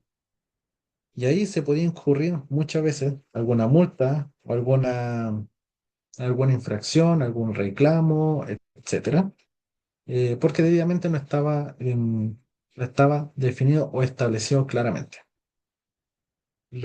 También los procedimientos administrativos eran mucho menos estrictos y no siempre se incluía la misma transparencia que se exige hoy en día. Hoy en día, si nosotros podemos ver o podemos, bueno, en la práctica, como todos nosotros lo vemos, ya basta con que yo voy a ingresar, voy a hacerlo sumamente simple, voy a ingresar a mi computador, www.mercadopublico.cl o chilecompra.cl, y ahí empezar a ver cuáles son los procesos o qué es lo que necesita tal organismo público o tal entidad. Y ahí decir, ejemplo, yo como proveedor, pero ¿por qué están colocando que es el único proveedor X otra empresa? Si yo efectivamente, perdón, si efectivamente yo también soy un proveedor y me encuentro en el registro de proveedores, parece que aquí no está habiendo una transparencia o están habiendo algún tipo de preferencia. Indistintamente, antes yo no hubiese tenido acceso a ver cuáles son las bases o cuáles son los requerimientos de X organismo público para saber de que se está haciendo un trato directo o se está realizando algo, eh, un proceso, como ejemplo, como proveedor único, siendo de que habían otros proveedores que podían prestar el mismo servicio. Eh, las condiciones de modificación, ejemplo, lo que tiene que ver con las prórrogas o ajustes en lo que son cantidades y precios, siempre pueden ser de manera mucho más flexible, eh, o sea, perdón, se realizan de manera más flexible. eh, También me podía generar algunas controversias en algunos casos, sobre todo si es que no se documentaban adecuadamente. En el sentido o en el contexto, para que podamos entenderlo, es, a ver, me voy a tomar yo mismo de ejemplo eh, con el Servicio de Registro Civil de Identificación. Entonces, yo ya me encontraba como proveedor con usted, Servicio de Registro Civil de Identificación, y podíamos, una vez ya firmados los contratos, ya establecidos los precios, los montos, si ustedes me decían, por ejemplo, necesito 100 unidades, yo internamente me comunicaba con el encargado de compra y decía, ¿sabes qué? De las 100, si compras 101, te regalo una, pero necesito que me factures por 101 o por 100. Y yo te regalo algo más y te doy un incentivo o te doy algo. Y todo eso se hacía de manera interna. Entonces, ¿qué pasaba? Todo eso, como no se encontraba debidamente documentado, me jugaba también a que yo estuviera en tela de juicio. Al igual de que mm, las fechas de entrega, finalmente, como puede ocurrir en muchas situaciones, antes el proveedor se podía comunicar con el auxiliar, con el encargado, y decir, ¿sabe qué? Me voy a retrasar una semana con la entrega de los productos. Ya, y tal vez el auxiliar salía con vacaciones, se encontraba con licencia médica, cualquier caso que pueda ser, y se ausentaba, por ejemplo, 2 semanas. Y las personas o quienes veían decían, ah, perfecto, debe estar con fecha de entrega ahora y no ha llegado. ¿Y qué pasó? Ya empiezan a preguntar. Y el otro funcionario que se encuentra con vacaciones era el único que sabía y no transmitió la información. Por eso también es importante documentar todo cambio o toda modificación, ¿ya? Sea precio, cantidad, lugar de entrega, dirección de entrega, em, y eso principalmente, algunos puntos sumamente importantes. El cumplimiento también se daba de que, bueno, lo que es el tema de la fiscalización siempre ha existido y aún así queda mucho por mejorar. Eh, Algunos contratos o algunos procesos no siempre se supervisan adecuadamente. Eh, ¿Por qué? Porque tal vez una realidad no está o el personal no daba abasto con la cantidad de licitaciones o contratos que debía visualizar y eran tal vez, ejemplo, una persona que debía ver 100 contratos que habían en un día, para el otro día habían 50 más y así, tal vez no daba abasto. ¿Y eso qué podía a inducir? A perdón, a incumplimientos o dificultades que puedan haber sido supervisados, que puedan haber sido visualizadas en el momento.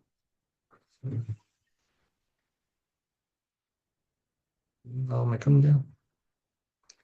Ya.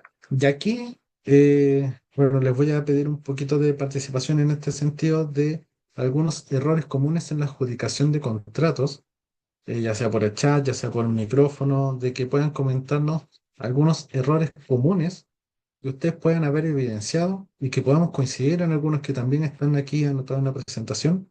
Y la presentación, bueno, se encuentra disponible para todos ustedes, eh, de cuáles son los errores, qué consecuencia eventualmente podría traer y sobre todo cómo solucionarlo.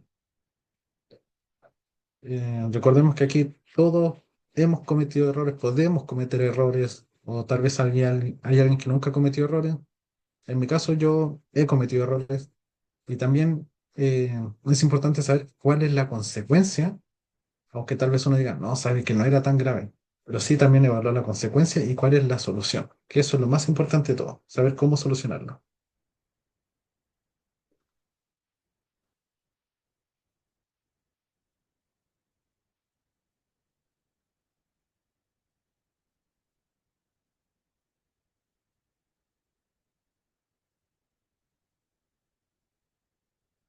Si no, continuamos. Algunos errores comunes que pueden suceder cuando es lo que es la adjudicación de contratos es que no se pueden especificar debidamente los criterios de evaluación. ¿Ya? Ejemplo, aquí está separado todo lo que es error, consecuencia y cuál ha sido la solución o cuál puede ser. Ejemplo, el error, los criterios de evaluación deben estar claramente definidos en lo que son las bases de licitación y un error sumamente común. No digo de que todos cometamos el mismo error, pero sí es eh, como su nombre bien lo dice, un error común, es no especificar con precisión qué se evaluará, cómo se evaluará y el peso que tendrá cada criterio. Ejemplo, el puntaje que va a tener cada criterio. Después también cuál va a ser la consecuencia de esto. Mm, Esto nos puede llevar a algún tipo de decisiones subjetivas, poniendo en riesgo algo sumamente importante que se lo he recalcado bastante, lo que es la transparencia del proceso. Nos puede generar reclamos por parte de los proveedores que no son seleccionados. Eh, en la práctica lo he visto, sí, lo he visto, de que los proveedores generan los reclamos porque ahí viene lo mismo, interpretación. Si es que uno no detalla, valga la redundancia, específicamente cuál es lo que necesita o qué es lo que necesita, los proveedores lo pueden interpretar y generar algún tipo de reclamo, eventualmente los que no son seleccionados. ¿Y cuál sería una solución? Más que texto, saber, es tener nosotros la certeza de que todo criterio de evaluación sea objetivo, esté bien definido y sea transparente, ¿ya? Para todo participante en el proceso, ya sea para nosotros como entidad y para los demás como proveedores. Otro de los errores comunes es la falta de consistencia en la aplicación de los criterios de evaluación. Eh, en algunos casos, en algunas situaciones, los criterios de evaluación se pueden aplicar de manera inconsciente o pueden ser modificados durante el proceso de evaluación. Ahí, don M. Bastías, por lo general, los errores de los contratos provienen de las bases de las licitaciones que no fueron detectados en la evaluación, o bien estas presentan vacíos ni considerados en las bases, lo que trae consigo errores en los contratos. Efectivamente, esa es una de las cosas que estamos tocando acá y tiene mucha razón con que son errores, pero muchas veces son errores comunes. Eh, y principalmente, es tal vez como en nuestro contexto de la institución, la cadena de mando, si empieza a fallar uno, ¿qué empieza a traer? Empieza a traer una serie de errores que si parte desde la base mal hacia adelante, termina siendo erróneo. Y, y si es que nadie se percata, nadie se da cuenta, puede generar un problema mayor. ¿Ya? Pero muchísimas gracias por su aporte. Eh, el otro, como estábamos viendo acá, los criterios de evaluación pueden ser aplicados de manera inconsciente o ser modificados durante el proceso de evaluación. ¿Y qué consecuencias nos trae a nosotros como organismos públicos de que puede, sobre todo, lo que es discriminación en la selección de proveedores, anulación del proceso, si es que hubiese algún proveedor que lo impugnase, y puede generar sobre todo una inseguridad jurídica, de que nos pueda decir como que me están cambiando, disculpando el chilenismo, me están cambiando las reglas del juego. Me están diciendo de que necesitan dentro de los criterios de evaluación una cosa, después lo aplica o lo aplica solamente al criterio de la persona encargada, etcétera. Pueden ser distintas situaciones. ¿Y cuál es la solución? Ahí vuelvo nuevamente. No digo de que los procesos en mi institución sean perfectos, pero sí eh, se nos recalcan mucho y se nos generan procesos. Sobre todo que sean procesos claros y coherentes para lo que es la aplicación de los criterios, y así también se aseguran de que toda persona que tenga que hacer una evaluación pueda seguir las mismas pautas y los mismos criterios.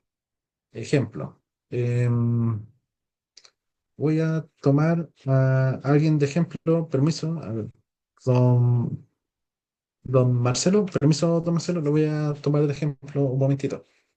Por ejemplo, no, si don Marcelo y quién habla, trabajamos juntos, y yo por X motivo, yo tengo un criterio de evaluación y digo, ya este proveedor sí, este proveedor sí, este proveedor sí. Tal vez el criterio de don Marcelo sea distinto a mi criterio.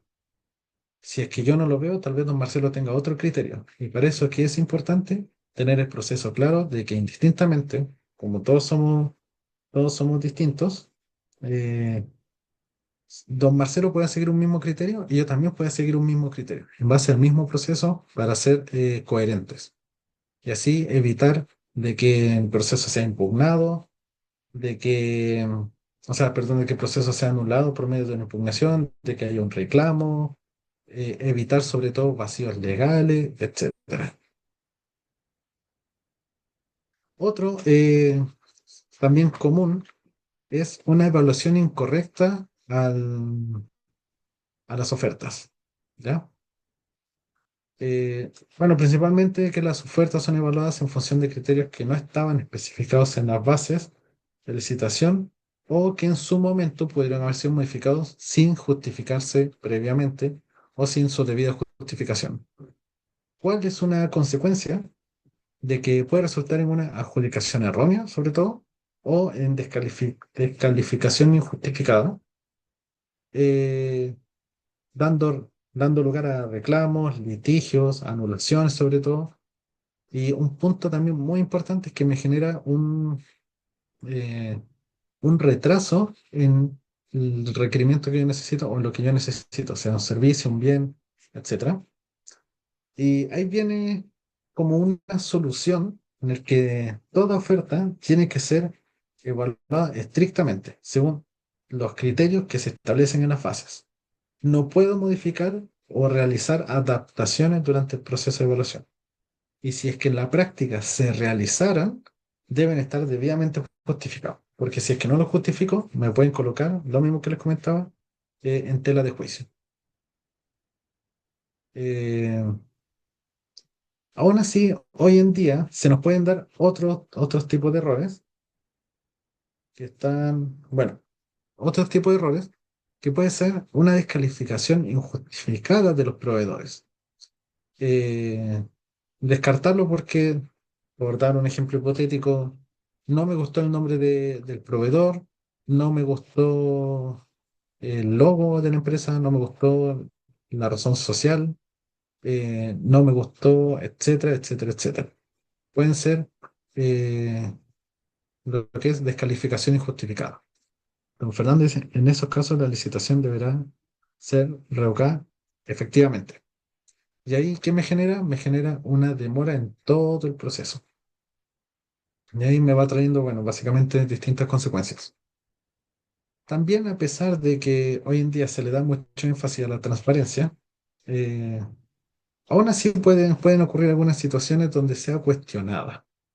Debemos entender de que al mayor acceso de la ciudadanía o al mayor acceso de personas, tal vez como nosotros, o sea, indistintamente a nosotros que no se dediquen al área de compras públicas o ejemplos de adquisición de compras públicas, eh, mientras más acceso tienen, mayormente nos pueden cuestionar. Y eso tenemos que ser sumamente realistas en el que si nosotros tenemos unos puntos a considerar, tal vez otra persona anexa que solamente quiere, no digo de que siempre vaya a ser así, pero puede generar un percance o solamente un proveedor, indistentemente, ejemplo, malintencionado, puede empezar a impugnar, puede empezar a generar reclamos, puede decir, ah, pero aquí se saltó, por dar un ejemplo sumamente hipotético, le faltó una coma y se entiende otra cosa. ¿Sabe qué? Aquí esto es falta de transparencia, etcétera. Siempre podemos estar en tela de juicio. También que pueden haber algunos contratos con algunas cláusulas, tal vez un poquito antiguas. em, por ejemplo, lo que me puede dar o me puede generar algunos conflictos contractuales, em, porque lo ideal de todo esto es que toda cláusula sea lo más claro y preciso posible. También hay otra que me di cuenta de que sucedía en algunos puntos, o sea, en algunos casos, eh, de que se hacían modificaciones a los contratos. Y muchas veces esta no se encontraba debidamente justificada. Solamente se hacía y no importaba, nada más. Pero a pesar, hoy en día siguen ocurriendo estos distintos errores. Perdón.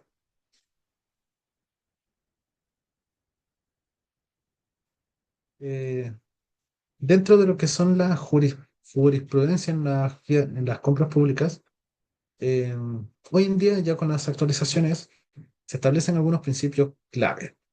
Por ejemplo, lo que es la sentencia sobre la evaluación de ofertas. Acá, bueno, coloqué algunos casos, principios que espero les puedan servir de aporte, o también para entender incluso, en varias instancias de la Contraloría General de la República, CGR, se ha determinado que las ofertas deben ser evaluadas únicamente con base en los criterios establecidos en las bases de licitación. Cualquier otra modificación de esto, a estos criterios, perdón, o a su aplicación inconsistente constituye una violación de la normativa, pudiendo ser, como bien decía don Fernando, o como muchos también podemos coincidir, puede ser revocada, inadmisible, o simplemente impugnada o anulada. ¿Y cuál es la idea de esto? Es que la evaluación sea objetiva y transparente desde un principio, siempre desde un comienzo. También tenemos las sentencias sobre la adjudicación de contratos. Por ejemplo, en ciertos fallos judiciales se ha determinado que la adjudicación de contratos debe ser justificada con base en los criterios establecidos y no puede ser, no puede ser modificada, perdón, sin la debida explicación. La Contraloría ha intervenido en varios casos donde la adjudicación fue realizada de manera no justificada, lo que ha llevado a la anulación de la licitación. Efectivamente. ¿Y cuál es la idea de esto? Que la justificación sea clara y siempre, por favor, yo creo que ya es sabido por muchos y por todos, y para quienes se nos pueda olvidar incluso, siempre estar documentado. A veces unos tiende como a confiar un poquito más, incluso en el proveedor o en las personas, eh, de decir, confío, voy a hacerlo, y finalmente nos trae una serie de consecuencias. Aquí tenemos una puerta. Es muy difícil que las ofertas sean evaluadas en función de criterios que no estaban especificados en las bases o que fueron modificados sin la debida justificación, dado que estas son evaluadas por una comisión compuesta por distintos funcionarios. Luego, el informe de la comisión es revisado en el departamento de compra, exacto, en el caso del nivel central del servicio, procediendo a emitir las observaciones a los integrantes de la comisión. Efectivamente, y a nosotros también nos incluyeron, no sé si llamarlo escalones, pero sí nos incluyeron en dos, eh, dos funciones más intermedias, en este caso, donde se hace una nueva revisión. Se analiza, lo cual igual a veces demora un poquito más y nos genera un pequeño tiempo más de demora, pero que igual lo encuentro sumamente bien para evitar algún error en este contexto. También mm, sí, bueno, esta sí, lo que son las sentencias sobre los contratos modificados. En lo que es la jurisprudencia sobre la modificación de contratos, se ha establecido que los contratos públicos solo pueden ser modificados por razones justificadas, siempre debidamente justificados, como algún imprevisto, modificaciones normativas, pero no puede serlo por decisiones arbitrarias. Las modificaciones contractuales, perdón, deben ser siempre justificadas, transparentes, y siempre ajustarse o adecuarse a todo procedimiento o a la ley de compras públicas, en este sentido. Bueno, también está lo que son las sentencias sobre lo que es transparencia en las compras públicas, y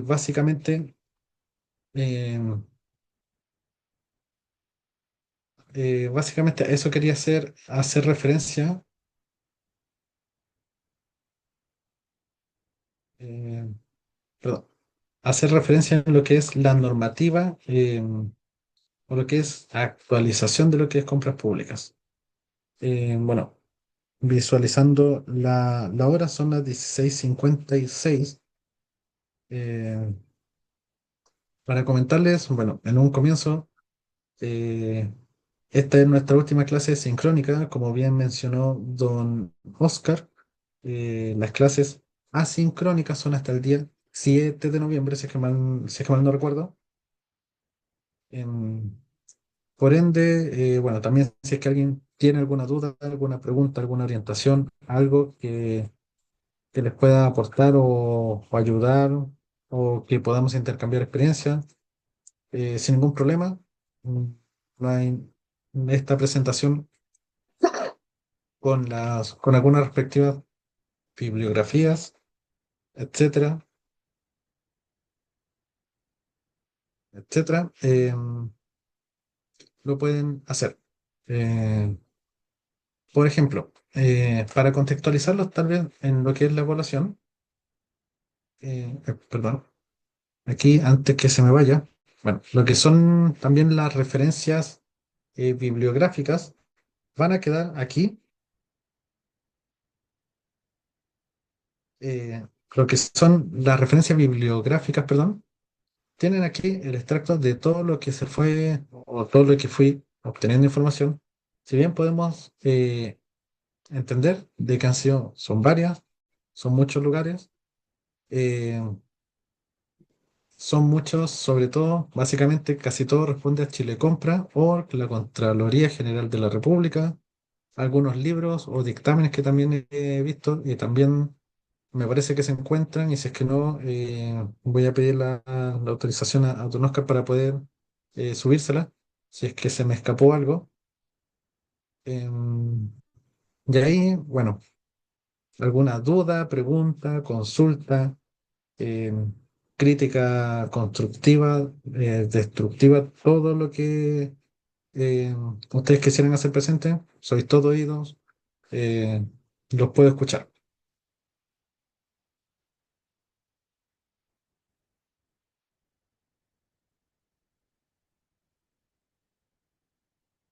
Bueno, ahí está respondida la pregunta de don Camilo Leiva, ¿sí? El plazo para la prueba es hasta el 7 de noviembre.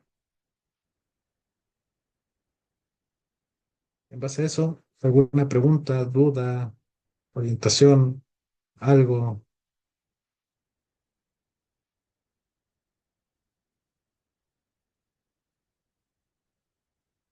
ninguna?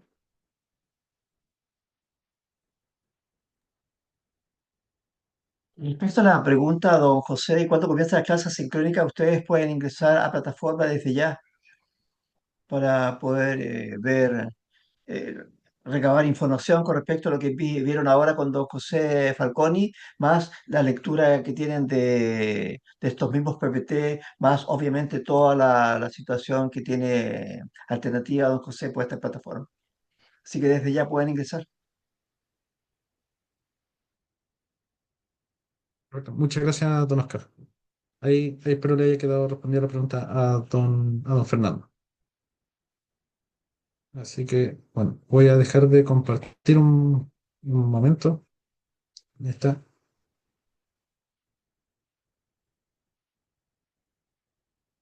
Ahí, sí, ahí está. Ahí dejé de compartir. Bueno, un aporte final. Para quienes, como vimos en un comienzo, no tienen la acreditación de mercado público, los invito. Aparece toda la página de mercado público en capacitaciones. Son cursos, capacitaciones que pueden realizar en la plataforma. Así que, bueno, por mi parte sería eso. Agradecerles la atención, la participación a todos y esperando que les vaya súper bien. Don Oscar, por mi parte, Sí, es, está ahí, está preguntando con respecto a la prueba si solamente se tiene que rendir y lectura alternativa si que ustedes lo desean con respecto a la plataforma Moodle.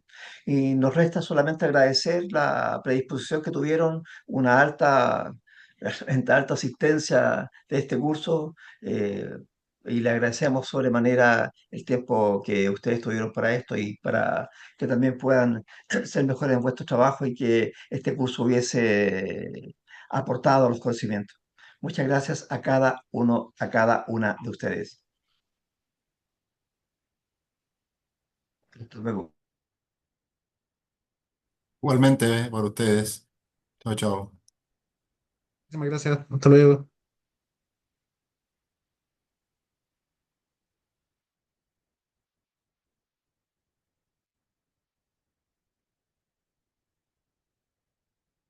A ustedes, muchísimas gracias.